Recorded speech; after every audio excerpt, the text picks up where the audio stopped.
One of the important formalities of a new year of school has been the election of a new student council to, as they say, lead our grades. But while many of these people are voting in new people, many of these students find themselves faced with the question of what these positions really mean. Each time the election for student council comes around, another chorus of speeches is heard from those who are ready to make some change. But how much actually ends up getting done? And are those promises false or just naive? We've all heard the folks who say it doesn't actually do anything, or that it's just totally pointless. The frustration with student council resonates with many, not excluding student council members themselves. Not much happens each year. There isn't really a huge change, as most student council representatives say in their speeches. So I'm not sure if it's necessary to the way the student body runs. I think student council really wants to change something. It's just people who don't let them change it. For example, the PDF and directors and principals don't take us students seriously.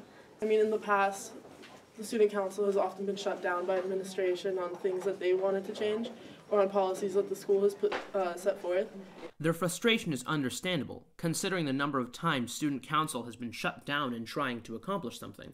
And while some of this is attributed to the students just asking unrealistic things of their council members, a lot of it is just the councils being stopped by the administration in trying to accomplish perfectly reasonable goals. For some, student council has just been regulated to the basic organizational jobs that could easily be accomplished by the administration themselves. So organizing a senior trip, they're great for. Organizing sweaters, they're okay for. But changing things about how the school is run, they are absolutely useless.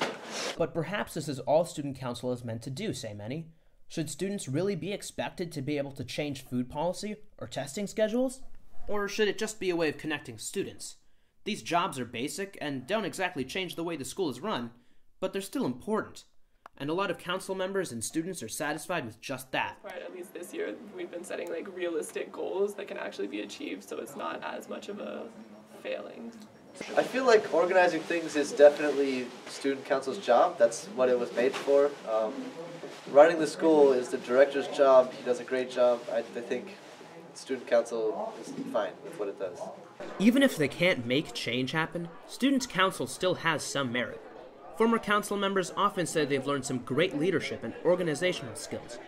And members of the student body say they like having the security and the assurance of having somebody to answer their questions. It's a lot easier to communicate to an entire grade if there's a set group of people that take charge and talk to the whole grade. They see them more as a person to get information from. They're basically walking information desks. Perhaps student council really is beneficial to our student body, just not in the ways we may expect. For the Knight Student Network, I'm Jake Reed.